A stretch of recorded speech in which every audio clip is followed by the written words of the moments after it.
일본에서 65해를 살아온 한 여성이 서울에 딱 한 달만 머물렀을 뿐인데 그녀의 인생관이 완전히 뒤바뀌었습니다. 병원 예약이 하루 만에 잡히고 지하철에서 무료 와이파이가 터지며 20대 직원이 팀장에게 당당히 반론하는 모습을 보고 충격을 받았죠. 평생 일본이 최고라고 믿었던 그녀가 한국에서 목격한 것은 무엇이었을까요? 왜 그녀의 딸은 안정적인 도쿄의 대기업을 박차고 나와 서울을 선택했을까요? 그리고 환갑이 넘은 나이에 새로운 세상을 경험한 그녀가 마지막으로 남긴 메시지는 무엇이었을까요? 단순한 관광이 아니었습니다. 이건 한 일본 여성이 직접 체험한 대한민국의 진짜 모습이었어요. 편리함, 속도, 도전 정신, 그리고 희망. 그녀가 본 한국은 그저 이웃나라가 아니라 미래를 향해 달려가는 역동적인 나라였습니다. 지금부터 들려드릴 이야기는 한 달간의 서울 생활이 65살. 일본 여성의 시선을 어떻게 바꿔놓았는지에 대한 진솔한 기록입니다. 그녀의 눈을 통해 본 대한민국의 모습, 지금 바로 시작합니다. 이 이야기가 마음에 드신다면 구독과 좋아요, 알림 설정 부탁드립니다. 그리고 여러분은 한국의 어떤 점이 가장 자랑스러운지 댓글로 남겨주세요. 저는 도쿄에서 태어나 65해를 살아온 평범한 여성입니다. 남편과 함께 작은 세탁소를 운영하며 두 딸을 키웠고 이제는 손주들을 보는 나이가 되었습니다. 매일 아침 6시에 일어나 가게 문을 열고 저녁 7시면 셔터를 내리는 일상이 40년 넘게 이어졌어요. 변하지 않는 루틴이 주는 안정감 속에서 저는 나름 행복한 삶을 살고 있다고 생각했습니다. 그런 제가 3년 전 생각지도 못한 일을 겪게 되었어요. 큰딸이 서울로 이직을 한다는 소식을 들은 거죠. 처음엔 이해할 수 없었습니다. 딸은 도쿄의 대기업에서 10년 넘게 일했고 승진도 앞두고 있었거든요. 일본에도 좋은 회사가 많은데 왜 굳이 한국으로 가야 하는지 도무지 알 수 없었어요. 게다가 한국어도 유창하지 않은 상태였으니까요. 딸은 제게 차분히 설명했습니다. 한국에서는 나이가 아니라 능력으로 평가받을 수 있다고, 실패해도 다시 일어설 기회가 더 많다고 했어요. 38살인 자신에게 일본 회사는 이미 늦었지만 한국에서는 여전히 도전할 수 있는 나이라고 말했습니다. 저는 고개를 끄덕이면서도 속으로는 여전히 의아했습니다. 일본도 충분히 좋은 나라인데 뭐가 그렇게 다를까 싶었거든요. 남편도 같은 생각이었어요. 우리 부부는 밤늦게까지 이야기를 나눴지만 결국 딸의 결정을 존중하기로 했습니다. 아이가 선택한 길이니까요. 하지만 마음 한편으로는 걱정이 컸어요. 낯선 나라에서 혼자 살아가야 한다는 게 쉬운 일은 아니니까요. 그러던 어느 날 딸이 제게 한 달간 서울에 머물러 보라고 제안했습니다. 딸이 정착한 지 6개월쯤 지났을 무렵이었어요. 손주도 보고 한국이라는 나라도 직접 느껴보라는 거였죠. 남편은 가게 일이 있어 못 가고 저 혼자 비행기에 올랐습니다. 평생 일본을 벗어난 적이 거의 없던 제게 그것은 작은 모험이었어요. 인천공항에 내렸을 때부터 뭔가 달랐어요. 공항 곳곳에 대형 디지털 안내판이 있었고 와이파이는 무료였으며 직원들은 친절하면서도 효율적으로 움직였습니다. 나리타 공항도 깨끗하지만 인천공항은 뭔가 더 미래적인 느낌이었달까요? 자동화된 시스템들이 곳곳에 있었고 길을 찾는 것도 훨씬 쉬웠어요. 딸의 아파트에 도착했을 때 저는 또 한 번 놀랐습니다. 현관문이 비밀번호와 지문으로 열렸거든요. 일본에서는 아직도 열쇠를 쓰는 집이 대부분인데 말이죠. 집안의 모든 조명과 난방은 휴대폰 앱으로 조절할 수 있었어요. 처음엔 어색했지만 며칠 지나니 편리하다는 생각이 들었습니다. 외출하기 전에 미리 난방을 켜두면 집에 돌아왔을 때 따뜻한 온기가 반겨주었거든요. 무엇보다 놀라웠던 건 거리의 풍경이었어요. 젊은이들이 활기차게 걸어다녔고 밤늦게까지 불이 켜진 카페와 스타트업 사무실들이 즐비했습니다. 도쿄에서도 밤거리는 활기차지만 뭔가 다른 느낌이었어요. 도쿄의 밤은 일을 끝낸 피로가 묻어났다면 서울의 밤은 무언가를 시작하려는 열기가 느껴졌달까요? 20대로 보이는 청년들이 노트북을 펴고 열띤 토론을 나누는 모습이 자연스러웠습니다. 저는 딸에게 물었습니다. 정말 이곳이 그렇게 다르냐고, 일본보다 나은 점이 뭐냐고요. 딸은 웃으며 대답했어요. 엄마가 직접 한 달 살아보면 알게 될 거라고 말이죠. 그 말을 듣고 저는 마음먹었습니다. 선입견 없이 있는 그대로 이 나라를 경험해 보기로요. 그렇게 저의 한 달간 서울 생활이 시작되었습니다. 65해를 일본에서만 살았던 제가 이제 한국이라는 새로운 세상을 마주하게 된 거예요. 병원도 가보고 지하철도 타보고 시장도 구경하고 딸의 회사 사람들도 만나봤습니다. 그 과정에서 저는 많은 것을 보고 느꼈어요. 어떤 것들은 일본이 더 나았고 어떤 것들은 한국이 훨씬 앞서 있었습니다. 그리고 무엇보다 왜 우리 딸이 이곳을 선택했는지 조금씩 이해하기 시작했어요. 그건 단순히 돈이나 직장의 문제가 아니었습니다. 그보다 더 근본적인 무언가 삶을 대하는 태도의 차이였던 거죠. 이제부터 제가 한 달간 서울에서 경험한 이야기들을 들려드리려 합니다. 65살 일본 여성의 눈으로 본 한국과 일본의 차이에 관한 솔직한 이야기입니다. 어쩌면 제 이야기가 두 나라를 이해하는 작은 다리가 될 수 있을지도 모르겠어요. 서울에 온 지 사흘째 되던 날, 저는 갑자기 무릎 통증이 심해졌습니다. 원래 10년 전부터 알아온 관절염 때문에 정기적으로 병원을 다녀야 했거든요. 도쿄에서는 단골 정형외과가 있어서 석 달에 한 번씩 진료를 받았어요. 그런데 서울에 오면서 약을 충분히 챙겨오지 못했던 겁니다. 딸에게 말하자 딸은 걱정하지 말라며 휴대폰을 꺼냈습니다. 그리고 화면을 몇 번 터치하더니 제게 보여줬어요. 집 근처 정형외과 예약이 내일 오전 10시에 잡혔다고 했습니다. 저는 깜짝 놀랐어요. 도쿄에서는 병원 예약을 하려면 최소 2주일은 기다려야 하거든요. 더구나 처음 가는 병원이라면 한 달도 기다려야 할 때가 있었습니다. 다음 날 아침 딸과 함께 병원에 갔습니다. 병원은 아파트 단지 바로 옆에 있었어요. 일본처럼 큰 종합병원이 아니라 동네 의원이었는데 시설은 상당히 깨끗하고 현대적이었습니다. 접수대에서 딸이 제 여권과 서류를 보여주자 직원은 능숙하게 외국인 등록을 처리해줬어요. 대기실에서 기다리는데 제 차례가 생각보다 빨리 왔습니다. 15분도 안 걸렸어요. 도쿨에서는 예약을 해도 1시간은 기본으로 기다려야 했는데 말이죠. 진료실에 들어가니 50대로 보이는 여의사가 환하게 웃으며 맞아줬습니다. 놀랍게도 간단한 일본어로 인사를 건네더군요. 의사는 제 무릎을 꼼꼼히 살펴보고 엑스레이를 찍자고 했습니다. 엑스레이실은 바로 옆방이었고 촬영도 5분 만에 끝났어요. 그리고 다시 진료실로 돌아오니 이미 화면에 제 무릎 사진이 떠 있었습니다. 도쿄에서는 엑스레이 결과를 보려면 며칠은 기다려야 했는데 여기서는 즉시 확인할 수 있었던 거죠. 의사는 화면을 가리키며 설명했습니다. 관절염이 조금 진행되었지만 약물 치료와 가벼운 운동으로 충분히 관리할 수 있다고 했어요. 그리고 처방전을 출력해주면서 바로 아래층 약국에서 약을 받을 수 있다고 안내했습니다. 진료 시간은 총 20분 정도였어요. 계산을 하러 가는데 금액이 생각보다 저렴했습니다. 외국인이라 보험 적용이 안 됐는데도 도쿄에서 내던 진료비의 절반 정도였어요. 딸이 말하길 한국은 의료비가 상대적으로 저렴한 편이라고 했습니다. 특히 동네 의원은 부담 없이 다닐 수 있는 가격이라고 하더군요. 약국에 내려가니 약사가 친절하게 복용법을 설명해 줬습니다. 하루 3번 식후에 먹으라는 내용이었어요. 약을 받고 나오는데 전체 과정이 1시간도 안 걸렸다는 게 믿기지 않았습니다. 도쿄에서는 병원 한 번 가려면 오전 내내, 때로는 하루 종일 시간을 비워둬야 했거든요. 집으로 돌아오는 길에 저는 딸에게 물었습니다. 모든 병원이 다 이렇게 빠르냐고요. 딸은 고개를 끄덕였어요. 대형 병원은 조금 기다릴 수도 있지만 동네 의원은 대부분 이 정도 속도라고 했습니다. 그리고 휴대폰 앱으로 실시간 대기 인원도 확인할 수 있고 예약 변경도 자유롭다고 설명했어요. 저는 감탄했습니다. 의료 시스템의 효율성이 이렇게 다를 수 있다니 말이죠. 일본의 의료 수준은 세계적으로 높은 편이고 저도 그 안정감을 신뢰했어요. 하지만 편리함이라는 측면에서는 한국이 확실히 앞서 있었습니다. 특히 65살인 제게는 긴 대기 시간이 상당한 부담이었거든요. 그날 저녁 약을 먹으며 생각했습니다. 나이가 들수록 병원을 자주 가게 되는데 이렇게 빠르고 편리한 시스템이라면 일상이 훨씬 수월하겠다는 생각이 들었어요.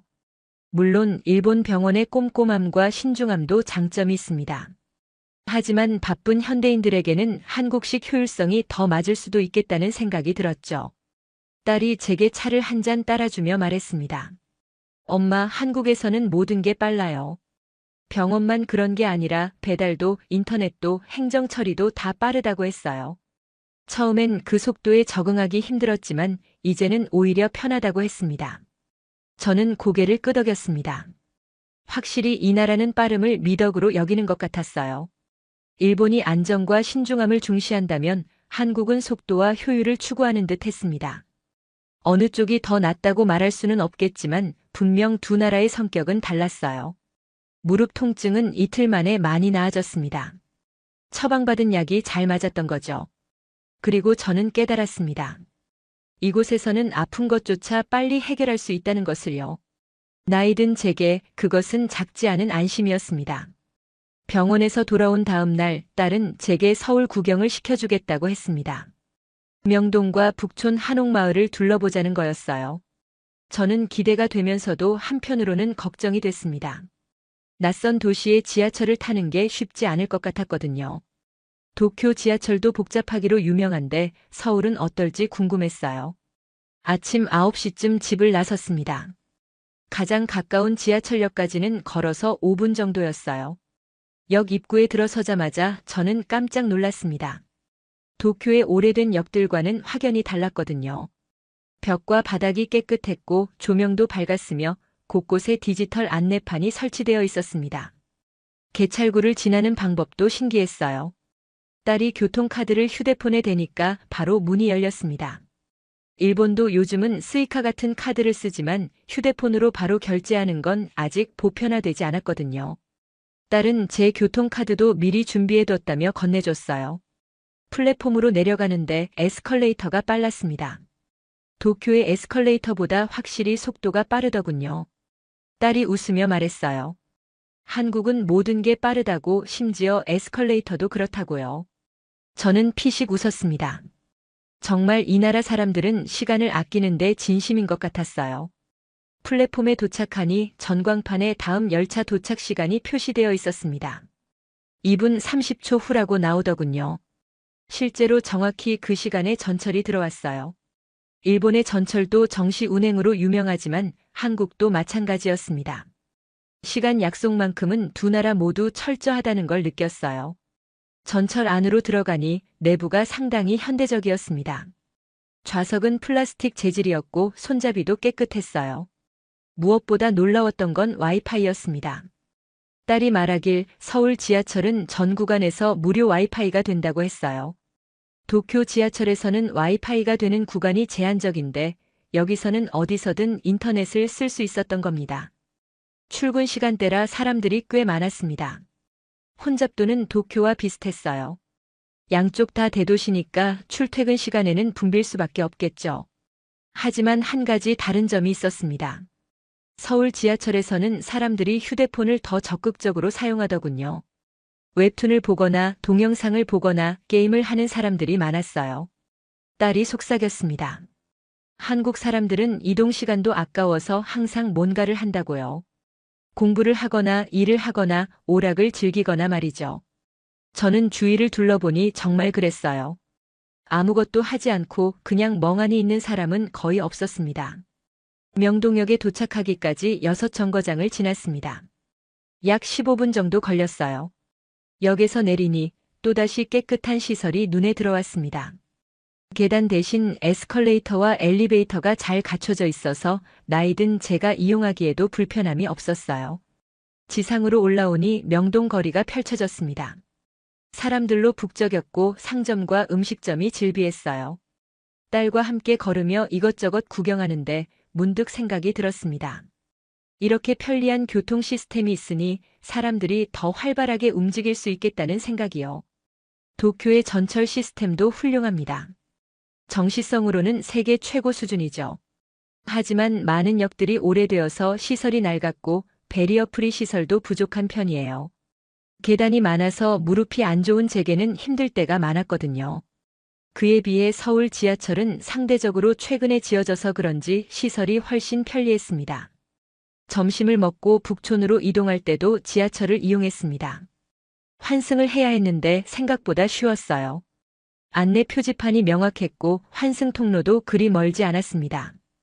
도쿄에서는 환승할 때 10분 넘게 걸어야 하는 역들도 있는데 여기는 대부분 5분 안에 환승이 가능했어요.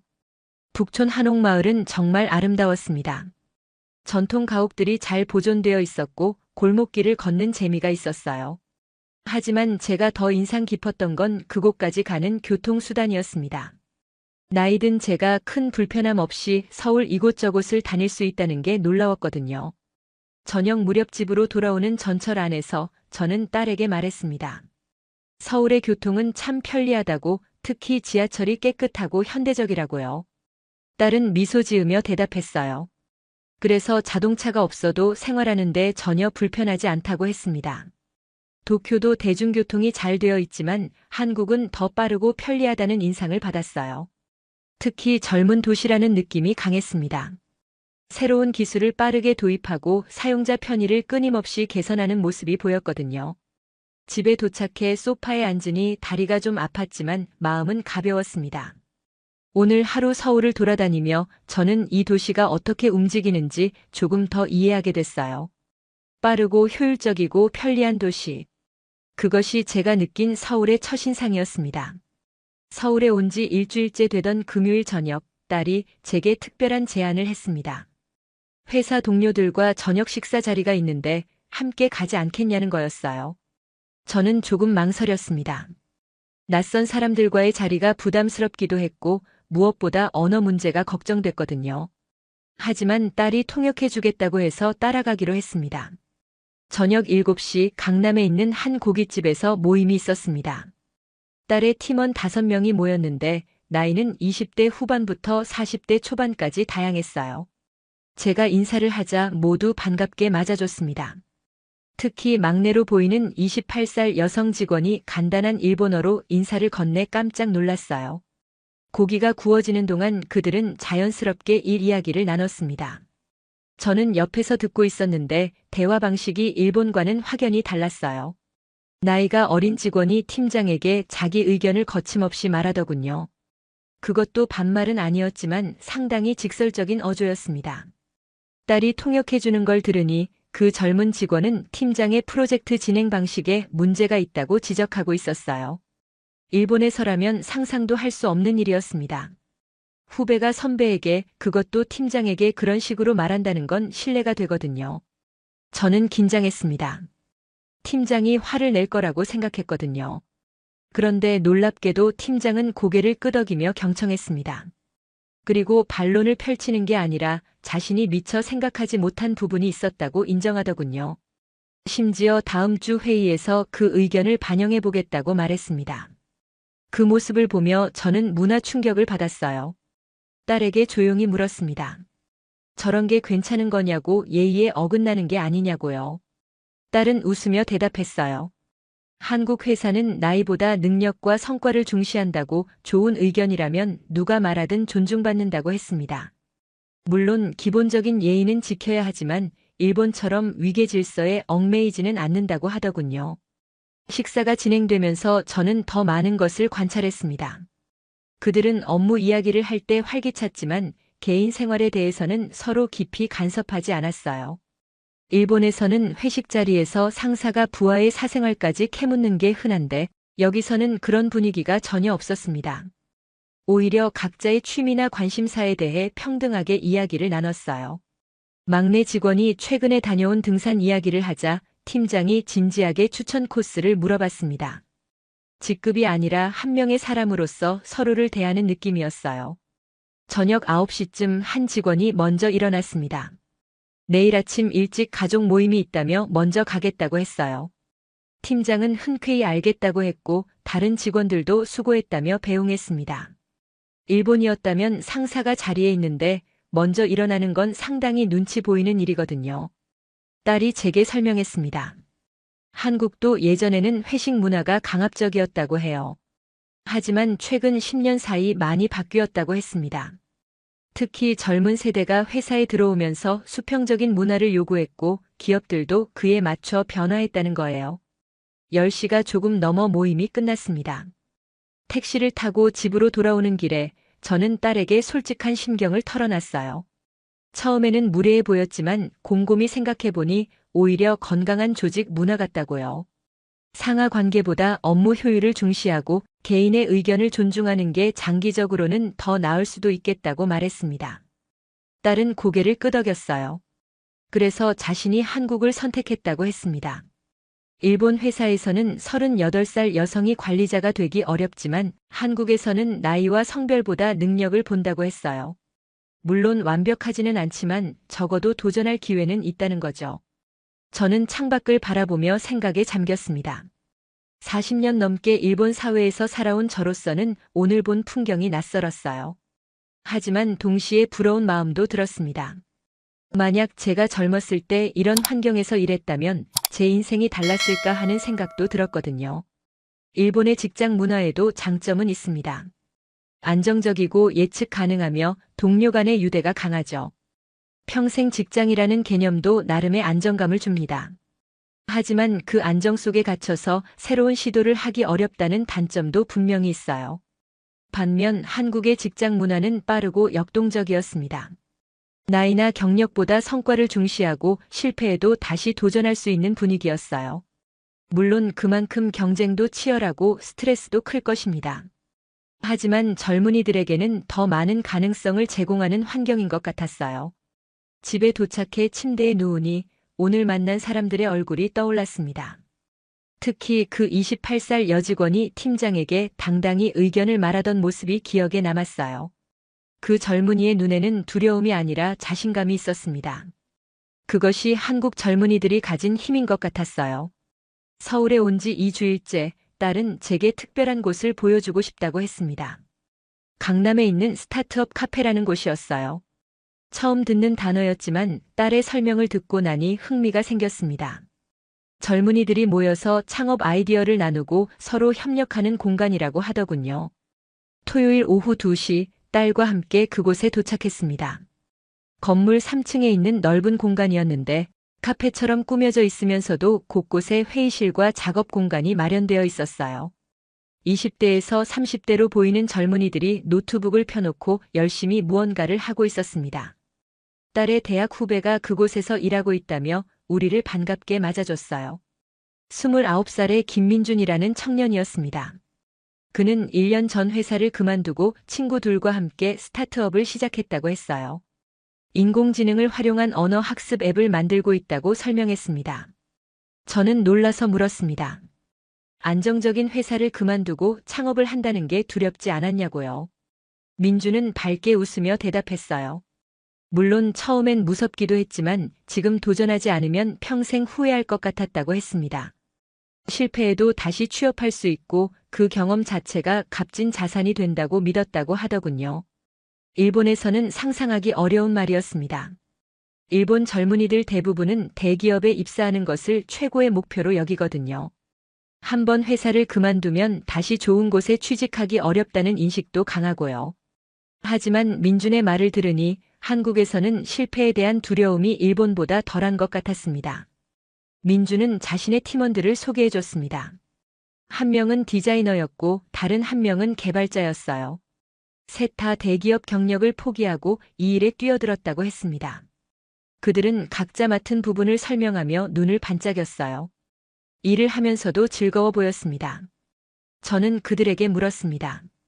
지금 수입은 어떠냐고, 생활하는데 어려움은 없냐고요. 디자이너인 이수진이라는 28살 여성이 솔직하게 대답했어요. 지금은 투자금으로 운영하고 있어서 월급이 많지 않다고 했습니다.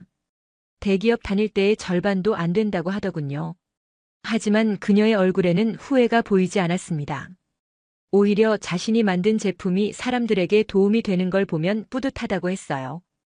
돈보다 의미 있는 일을 하고 싶었다고, 그래서 이 길을 선택했다고 말했습니다. 민준이 자신들이 만든 앱을 시연해줬습니다. 화면을 보니 정말 잘 만들어진 것 같았어요. 인공지능이 사용자의 수준을 파악해서 맞춤형 학습을 제공한다고 했습니다.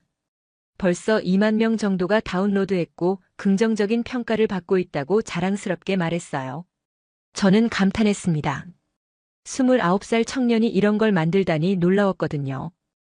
일본에서는 이 나이면 아직 회사에서 선배들 눈치 보며 일을 배우는 시기인데 여기서는 자기 사업을 하고 있었습니다. 민주는 우리를 카페 안을 돌며 다른 팀들도 소개해줬습니다. 한 팀은 친환경 포장재를 개발하고 있었고 다른 팀은 노인을 위한 건강관리 앱을 만들고 있었어요. 또 다른 팀은 중고 물품 거래 플랫폼을 운영하고 있었습니다. 모두 20대 후반에서 30대 초반의 젊은이들이었어요. 놀라웠던 건 그들이 서로를 경쟁자가 아니라 동료로 여긴다는 점이었습니다. 서로의 프로젝트에 조언을 해주고 때로는 협업도 한다고 했어요. 실패한 사람도 있었지만 그들은 다시 일어나 새로운 도전을 준비하고 있었습니다. 딸이 제게 속삭였습니다. 이런 게 한국의 힘이라고, 젊은이들이 실패를 두려워하지 않고 끊임없이 도전하는 문화라고 했어요. 정부도 스타트업을 지원하고 투자자들도 젊은 창업가들에게 기회를 준다고 설명했습니다. 저는 생각에 잠겼습니다. 일본의 젊은이들은 안정을 추구합니다. 좋은 대학을 나와 좋은 회사에 들어가고 평생 그 회사에서 일하는 게 성공의 길이라고 배웠어요. 물론 그것도 나름의 가치가 있습니다. 하지만 그 과정에서 꿈을 포기하는 경우도 많죠. 반면 한국의 젊은이들은 위험을 감수합니다. 안정적인 직장을 박차고 나와 자신의 아이디어로 승부를 걸어요. 실패할 확률이 높지만 성공하면 그 보상도 큽니다. 무엇보다 자신이 정말 하고 싶은 일을 한다는 게 중요한 것 같았어요. 민준이 커피를 대접하며 말했습니다. 한국도 예전에는 안정지향적이었다고 해요. 하지만 외환위기를 겪으면서 평생 직장이라는 개념이 무너졌고 젊은 세대는 새로운 길을 찾기 시작했다고 했습니다. 실패해도 다시 시작할 수 있다는 사회적 분위기가 만들어졌다는 거죠. 저는 그 말을 들으며 생각했습니다. 어쩌면 위기가 오히려 기회가 됐을지도 모르겠다고요. 일본은 아직도 과거의 성공에 기대어 있는 것 같아요. 변화를 두려워하고 새로운 시도를 꺼립니다. 그게 안정적이긴 하지만 동시에 발전을 가로막는 장벽이 될 수도 있겠다는 생각이 들었어요. 카페를 나서며 딸에게 말했습니다. 오늘 만난 젊은이들이 부럽다고, 자기 꿈을 좇는 모습이 아름답다고요. 딸은 웃으며 대답했어요. 그래서 한국이 미래가 있다고, 이런 청년들이 있는 한 이 나라는 계속 발전할 거라고 했습니다. 저는 고개를 끄덕였습니다. 한국의 진짜 힘은 화려한 건물이나 빠른 인터넷이 아니라 실패를 두려워하지 않는 젊은이들의 도전 정신에 있다는 걸 깨달았어요. 서울에 온 지 3주일째, 저는 한국 생활에 점점 익숙해지고 있었습니다. 하지만 동시에 한 가지 의문도 생겼어요. 이 빠르고 역동적인 사회에서 저 같은 나이 든 사람들은 어떻게 살아가는 걸까 하는 궁금증이었죠. 젊은이들의 활력은 확실히 인상적이었지만 그게 전부는 아닐 테니까요.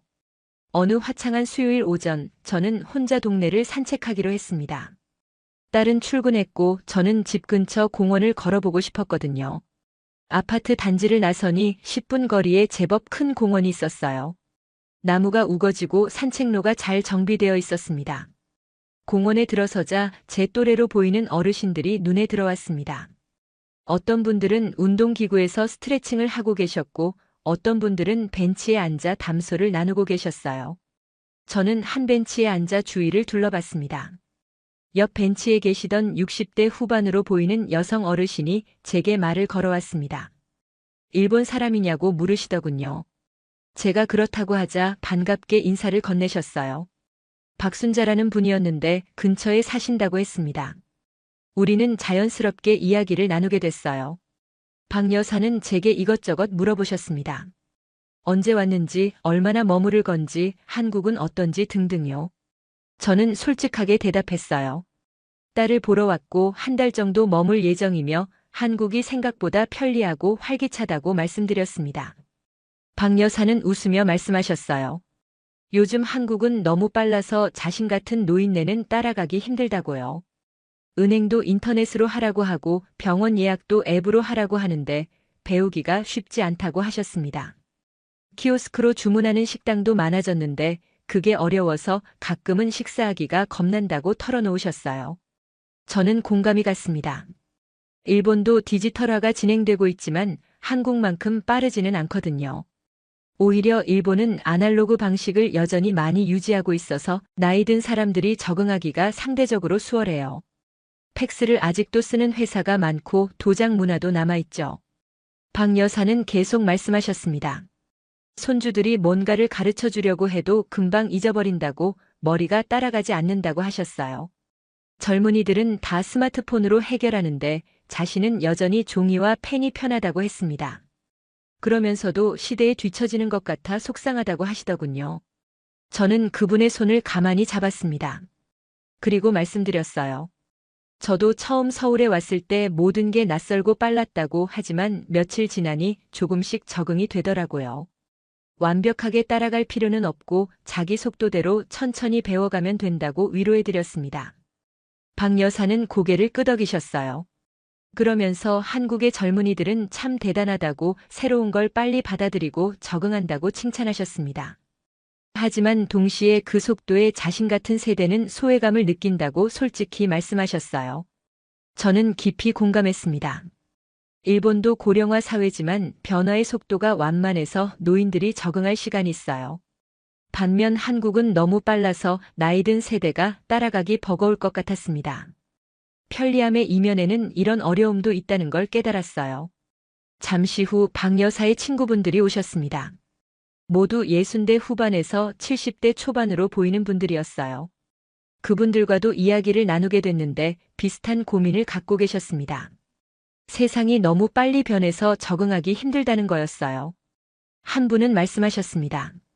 손자가 유튜브로 공부한다고 하는데 도통 이해가 안 된다고, 자기 때는 책으로 공부했는데 지금은 다 화면으로 본다고 하셨어요. 또 다른 분은 배달 앱 사용법을 배우고 싶은데 누가 가르쳐줄 사람이 없다고 하소연하셨습니다. 저는 그분들의 이야기를 들으며 생각했습니다. 한국의 빠른 변화는 분명 장점이지만 세대 간 격차도 만들어낸다는 걸요. 젊은이들에게는 기회의 땅이지만 노인들에게는 때로 낯선 땅이 될 수 있겠다는 생각이 들었어요. 그러면서도 한편으로는 한국 어르신들의 긍정적인 면도 보였습니다. 비록 어렵다고 투덜대시지만 그래도 배우려는 의지는 있으셨거든요. 한 분은 최근에 스마트폰 강좌를 들으러 다닌다고 자랑스럽게 말씀하셨어요. 또 다른 분은 손자한테 배워서 이제 카카오톡은 할 수 있다고 하셨습니다. 일본의 노인들은 새로운 기술을 배우는 것 자체를 포기하는 경우가 많아요. 변하지 않는 게 편하니까요. 하지만 한국 어르신들은 힘들어도 적응하려고 노력하시는 것 같았습니다. 어쩌면 이 나라의 빠른 속도가 노인들에게도 일종의 자극이 되는 건 아닐까 하는 생각도 들었어요. 점심때가 되어 어르신들과 헤어졌습니다. 박 여사는 제 손을 꼭 잡으시며 말씀하셨어요. 오늘 이야기 나눠서 좋았다고, 일본 사람도 똑같은 고민을 한다는 걸 알아서 위로가 됐다고 하셨습니다. 저도 감사하다고 인사드렸어요. 집으로 돌아오는 길에 저는 많은 생각을 했습니다. 한국의 빠른 변화는 양날의 검이라는 걸요. 젊은이들에게는 활력과 기회를 주지만 나이 든 세대에게는 부담이 될 수도 있습니다. 반대로 일본의 느린 변화는 노인들에게는 편하지만 젊은이들에게는 답답함을 줄 수 있고요. 어느 쪽이 더 낫다고 단정할 수는 없었습니다. 다만 확실한 건 두 나라 모두 세대 간 균형을 맞추려는 노력이 필요하다는 거였어요. 젊은이들의 속도를 존중하면서도 나이 든 세대를 배려하는 사회. 그게 진정으로 성숙한 서울에서의 사회가 아닐까 생각했습니다. 서울에서의 마지막 주가 시작되었습니다. 벌써 3주 반이 지났고 이제 며칠 후면 도쿄로 돌아가야 했어요. 그동안의 경험들이 주마등처럼 스쳐 지나갔습니다. 병원에서 느낀 편리함, 지하철의 현대적인 시설, 자유로운 직장 문화, 젊은이들의 도전 정신, 그리고 빠른 변화 속에서 적응하려는 어르신들까지요. 목요일 저녁 딸과 함께 한강공원을 산책했습니다. 날씨가 화창했고 많은 사람들이 나와 있었어요. 자전거를 타는 사람, 조깅하는 사람, 돗자리를 깔고 치킨을 먹는 사람들까지 다양했습니다. 강변을 걸으며 저는 딸에게 말했어요. 한 달간 한국에 머물면서 정말 많은 걸 보고 느꼈다고요. 딸이 물었습니다. 엄마 눈에 한국과 일본은 어떻게 다르게 보이냐고요. 저는 잠시 생각하다가 대답했습니다. 둘 다 장점과 단점이 있다고, 어느 쪽이 더 낫다고 말할 수는 없지만 서로에게서 배울 점은 분명히 있다고 했어요. 한국이 일본에게서 배워야 할 점도 있다고 말했습니다. 일본의 장인 정신 하나를 해도 끝까지 완벽하게 하려는 태도는 정말 대단해요. 작은 세탁소를 40년 넘게 운영하면서 저와 남편은 항상 옷을 정성껏 다뤘습니다.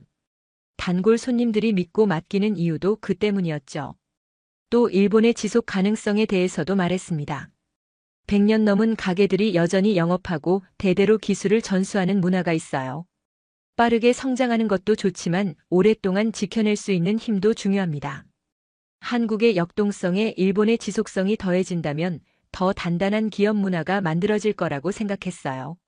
그리고 섬세함에 대해서도 이야기했습니다. 일본 사람들은 작은 것 하나도 소홀히 하지 않아요. 물건을 포장할 때도 손님을 대할 때도 항상 세심하게 신경 씁니다. 이런 디테일에 대한 집착이 때로는 답답할 수 있지만 품질을 높이는 데는 분명히 도움이 되죠. 딸이 고개를 끄덕이며 말했습니다. 확실히 한국 기업들은 속도에만 집중하다 보니 완성도가 떨어질 때가 있다고 했어요.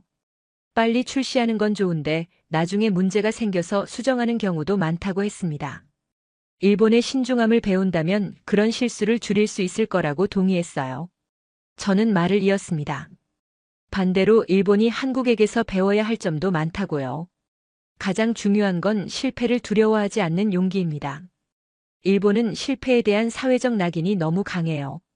한번 실패하면 다시 일어서기 어렵다는 인식 때문에 아예 도전 자체를 하지 않는 경우가 많죠. 스타트업 카페에서 만난 민중 같은 청년들을 보면서 부러웠어요. 대기업을 그만두고 자기 사업을 시작할 수 있는 용기, 실패해도 다시 도전할 수 있다는 믿음이 있었거든요. 일본 젊은이들에게도 그런 기회와 분위기가 주어진다면 더 많은 혁신이 일어날 거라고 생각했습니다. 그리고 수평적인 조직 문화도 배울 만하다고 했어요. 나이와 경력보다 능력으로 평가받는 시스템은 효율적입니다. 좋은 아이디어는 누구에게서 나오든 존중받아야 해요.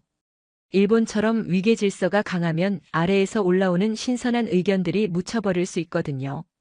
딸이 덧붙였습니다. 한국의 빠른 의사결정 구조도 장점이라고 했어요. 일본은 회의를 여러 번 하고 모든 사람의 동의를 구해야 해서 결정이 느리다고 했습니다. 반면 한국은 빠르게 결정하고 실행에 옮기는 문화가 있다고요. 시장 변화에 민첩하게 대응할 수 있다는 게 큰 강점이라고 설명했습니다. 저는 고개를 끄덕였습니다. 맞는 말이에요. 세탁소를 운영하면서도 느꼈던 거예요. 새로운 세탁 기술이나 장비가 나와도 일본에서는 도입까지 시간이 오래 걸렸습니다. 충분히 검증되고 모든 리스크를 파악한 후에야 결정을 내리거든요. 안전하긴 하지만 그 사이에 경쟁에서 뒤처질 수도 있죠. 또 디지털 전환의 속도도 배워야 한다고 말했습니다. 한국은 모바일 결제, 온라인 예약, 배달 시스템 등이 정말 잘 되어 있어요. 일본은 아직도 현금을 많이 쓰고 팩스를 쓰는 곳도 많습니다. 편리함을 추구하는 한국의 태도를 배운다면 일본 사람들의 삶도 훨씬 나아질 거예요. 딸이 웃으며 말했습니다. 결국 두 나라가 서로의 장점을 배운다면 완벽하지 않겠냐고요. 한국의 속도에 일본의 완성도를, 한국의 도전 정신에 일본의 지속 가능성을 더한다면 말이죠. 저는 완전히 동의했습니다. 우리는 벤치에 앉아 한강을 바라봤습니다. 다리에 불이 켜지기 시작했고 강물이 반짝였어요. 저는 생각했습니다. 두 나라가 서로를 경쟁 상대가 아니라 배움의 대상으로 본다면 얼마나 좋을까 하고요. 서로의 단점을 비판하는 대신 장점을 인정하고 배우려는 자세가 필요하다고 느꼈습니다. 딸이 제 손을 잡으며 말했습니다. 엄마가 이렇게 열린 마음으로 한국을 봐줘서 고맙다고. 많은 일본 사람들이 한국에 대한 편견을 갖고 있는데 엄마는 달랐다고 했어요. 저는 웃으며 대답했습니다. 편견 없이 보니 오히려 배울 게 많더라고요. 사실 처음 한국에 올 때는 걱정이 많았어요. 낯선 나라에서 한 달을 산다는 게 쉽지 않을 거라고 생각했죠. 하지만 직접 경험해보니 한국은 배척해야 할 경쟁자가 아니라 함께 성장할 수 있는 이웃이었습니다. 일본도 한국도 완벽하지 않아요. 각자 강점과 약점이 있죠. 중요한 건 서로를 인정하고 배울 점은 배우며 함께 발전하는 거라고 생각합니다. 특히 우리 아이들 세대를 위해서라도 두 나라가 협력하고 서로에게서 영감을 받는 관계가 되면 좋겠어요. 저녁이 깊어지고 우리는 집으로 돌아왔습니다. 이제 며칠만 있으면 도쿄로 돌아가지만 이곳에서의 경험은 평생 기억에 남을 것 같았어요.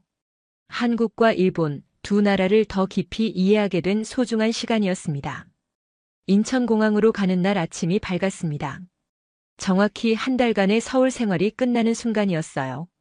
가방을 챙기며 저는 이 한 달이 꿈 같다는 생각을 했습니다. 65살 나이에 전혀 예상하지 못한 경험을 했으니까요. 딸이 택시를 불렀습니다. 집을 나서며 마지막으로 주변을 둘러봤어요. 이제는 익숙해진 아파트 단지, 자주 가던 지하철역, 산책했던 공원이 눈에 들어왔습니다. 한 달 전만 해도 낯설었던 풍경들이 이제는 정겹게 느껴졌어요. 택시 안에서 딸이 제 손을 잡았습니다. 눈물이 그렁그렁했어요. 저도 마음이 찡했습니다. 한 달 동안 딸과 함께 보낸 시간이 정말 소중했거든요. 도쿄에서는 1년에 몇 번 보지 못하는데 이렇게 매일 얼굴을 보고 이야기를 나눌 수 있어서 행복했어요. 공항으로 가는 길 창밖으로 서울의 풍경이 스쳐 지나갔습니다. 높은 빌딩들, 넓은 도로, 빠르게 달리는 자동차들이 보였어요. 도쿄와 비슷하면서도 다른 한국만의 독특한 에너지가 느껴지는 도시였습니다. 딸이 물었습니다. 엄마 한 달 동안 어땠냐고 힘들지는 않았냐고요. 저는 고개를 저었습니다. 오히려 즐거웠다고 새로운 걸 배우는 게 이렇게 재미있는 줄 몰랐다고 대답했어요. 나이가 들어도 여전히 배울 게 많고 세상은 계속 변하고 있다는 걸 깨달았다고 말했습니다. 공항에 도착했습니다. 체크인을 하고 출국장으로 향하는 길, 딸과 마지막 대화를 나눴어요. 저는 딸에게 말했습니다. 이제 왜 내가 한국을 선택했는지 이해한다고. 이곳은 내가 꿈을 펼칠 수 있는 곳이라고 했습니다. 딸이 물었습니다. 일본으로 돌아가서 아빠한테 뭐라고 말할 거냐고요. 저는 웃으며 대답했어요. 한국이 생각보다 훨씬 좋은 나라라고, 우리 딸이 올바른 선택을 했다고 말할 거라고 했습니다. 그리고 아빠도 한번 와보라고 설득하겠다고 덧붙였어요. 출국장 입구 앞에서 포옹했습니다. 딸이 귓속말로 말했어요. 엄마가 와줘서 정말 고마웠다고, 엄마가 이해해주니 큰 힘이 된다고 했습니다. 저는 딸의 등을 토닥이며 말했습니다. 여기서 행복하게 살라고. 엄마는 항상 내 편이라고요. 보안 검색대를 지나며 뒤돌아보니 딸이 여전히 손을 흔들고 있었습니다. 저도 손을 흔들어 답했어요. 그리고 생각했습니다. 내 딸이 한국을 선택한 건 단순히 새로운 직장을 찾기 위해서가 아니었다고요. 비행기에 앉아 창밖을 보며 한 달간의 기억들을 되새겼습니다. 병원에서 느낀 놀라운 효율성, 깨끗하고 편리한 지하철, 자유롭게 의견을 나누는 회사 분위기, 꿈을 향해 도전하는 청년들, 변화에 적응하려는 어르신들, 그리고 한강에서 딸과 나눈 깊은 대화까지요. 비행기가 이륙했습니다. 서울이 점점 작아지고 구름 위로 올라갔어요. 저는 깨달았습니다. 이번 여행이 단순한 관광이 아니었다는 걸요. 이건 제 인생에서 중요한 배움의 시간이었습니다. 65해를 일본에서 살면서 저는 일본이 최고라고 믿었어요. 우리의 방식이 가장 안정적이고 신뢰할 수 있다고 생각했죠. 하지만 한국에서 한 달을 살아보니 세상을 바라보는 시야가 넓어졌습니다. 한국이 일본보다 나은 부분도 있고 일본이 한국보다 나은 부분도 있어요. 중요한 건 어느 쪽이 우월한가가 아니라 서로에게서 무엇을 배울 것인가였습니다. 그리고 그 배움은 나이와 상관없이 누구에게나 열려 있다는 거죠. 딸이 한국을 선택한 이유를 이제는 완전히 이해합니다. 이곳은 나이와 경력보다 능력을 보는 곳이에요. 실패해도 다시 일어설 수 있는 곳이고 새로운 아이디어가 환영받는 곳입니다. 무엇보다 젊은이들이 희망을 품을 수 있는 곳이었어요. 일본도 좋은 나라입니다. 안정적이고 섬세하고 전통을 소중히 여기죠. 하지만 변화를 두려워하고 도전을 꺼리는 면도 있어요. 젊은 세대에게는 그게 답답하게 느껴질 수 있습니다. 반면 한국은 빠르고 역동적입니다. 새로운 것을 받아들이고 실험하고 실패하고 다시 일어섭니다. 그 과정이 힘들 수도 있지만 그 속에서 청년들은 자신의 가능성을 발견해요. 비행기가 순항고도에 올랐습니다. 승무원이 음료를 나눠줬어요. 저는 커피를 한 모금 마시며 생각했습니다. 이 여행이 끝이 아니라 시작이라는 걸요. 이제 도쿄로 돌아가서도 배움을 멈추지 않을 겁니다.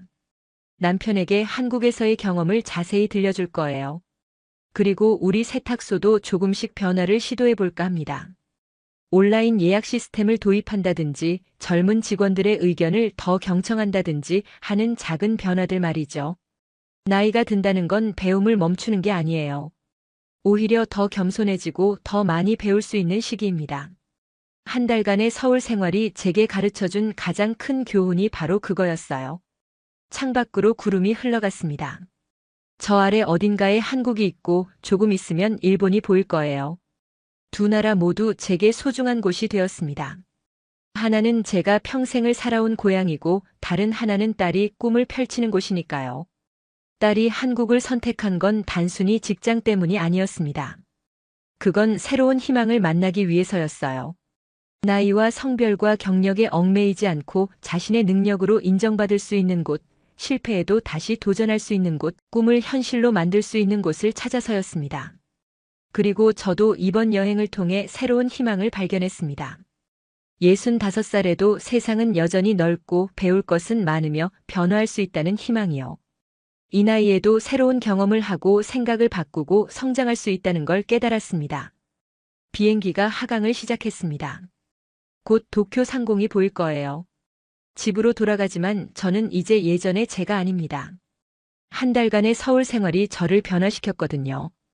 더 열린 마음으로 더 넓은 시야로 세상을 바라보게 되었어요. 나리타 공항이 보이기 시작했습니다. 반갑기도 하고 또 한편으로는 서울이 그리워지기도 했어요. 하지만 괜찮습니다. 언제든 다시 갈 수 있으니까요. 그리고 그때는 남편도 함께 데려갈 겁니다. 비행기가 착륙했습니다. 일본 땅을 밟는 순간 저는 미소 지었어요. 돌아왔다는 안도감과 함께 새로운 시작이라는 설렘도 느껴졌습니다. 한 달간의 여행은 끝났지만 진짜 변화는 이제부터 시작입니다. 65살 일본 여성의 한 달간 서울 체험기 어떠셨나요?